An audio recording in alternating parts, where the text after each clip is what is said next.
Hi guys, Chris here with Super Savvy Travelers. Hey, I noticed that our friend Silvia Marchetti wrote another article for CNN Travel, and this one is all about people leaving the US and actually going to Italy, and there's one town in Sardinia that is once again bringing up the €1 Italian house scheme, which is always very popular. Everybody loves that.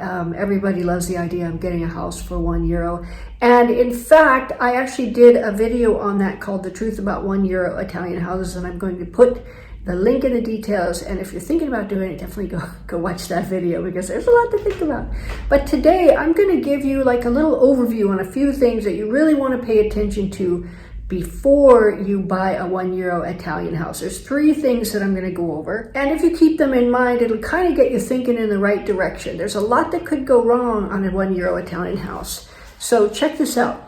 Oh, real quick before I forget, if you are purchasing any property anywhere in Italy, you need to take our course. I purposely made it very affordable because you need this data, and it covers everything about the property purchase process. It covers some stuff on renovation, some stuff on how to move your pets. I mean, it's got everything in it that you could possibly need to buy a property and move over to Italy. So get the course and also read our book. It's very important because the book is all the holes people have fallen in and all the nightmare scenarios we've seen or avoided or narrowly avoided in some cases, and how we avoided it and what we would do in the future in order to make sure that we don't get anywhere near that particular hole, much less fall in it. The first thing you want to do is assess the town that's offering the €1 Italian houses. Now, many times they are inaccessible. The roads might be poor to get to them. It might take a long time. They might not have a lot of things to offer, tourists and whatnot. And you want to make sure that that town fits with your needs and wants with regards to how you're picturing your life in Italy. It's one thing to buy a house, but it's another thing to buy a community or to buy a place in a village. It's a whole different thing, and you have to look at all of those things, because you could go and buy a €1 Italian house and you could renovate it and have a beautiful house to live in, but what if you're not comfortable in the surroundings? Or what if you don't have to hand the events and things that you really were looking forward to? That's something you really have to look at. And if it's all a good fit, great.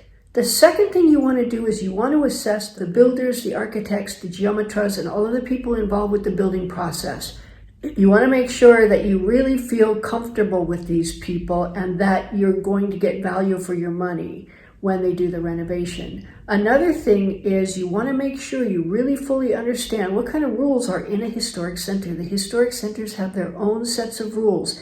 In most historic centers in Italy, you cannot have solar panels, for example, or you cannot make the windows any more than 20% bigger than they are. You can't put balconies everywhere, whereas a house outside of the historic center, you can do all of that with abandon. So you really have to make sure you understand exactly what you can and can't do before making an offer or before agreeing to the €1 Italian house program, because there are strings attached. You do have to sign a contract. You do have to renovate within a certain time, and there are penalties generally if you don't. Another thing you want to look at is, where do the materials come from? Where are you going to get your toilets and bidets and tiles and roof tiles and wood and everything else that's required to renovate a house? And if you're up on a hill town, 100 miles, I don't think you are, but 100 miles from like the nearest Lowe's or Home Depot or the Italian version of those things, Leroy Merlin, it could be more costly to pick up stuff. You're going to have to pay people to go down and get it and that sort of thing. So that's a good question to ask, is where do you get materials? And then go price the materials as well. Make sure that it makes sense. Now, another thing that you really need to look at is, when you buy these, they are ruins, and they're pretty ruined ruins. They've been through the mill. And it's not just your unit that's going to be ruined. It's going to be the ruin next door. It's going to be above you, possibly even below you. And there's a lot of things to think about if you're going to buy a ruin in a situation like that.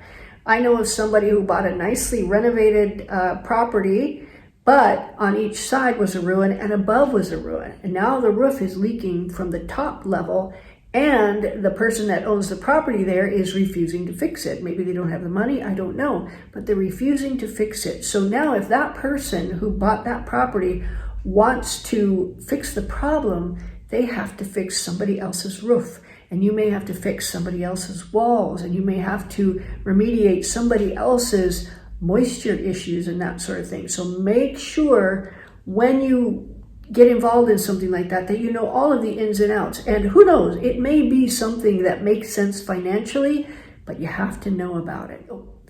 Now, another option that I actually prefer, I don't think I would get a €1 Italian house. To me, it doesn't really make sense unless it were in a spectacular location. Okay, I take that back. I saw one in Ayeta that was in a spectacular location. I would think about that one if I were in the market for a ruin that I wanted to renovate.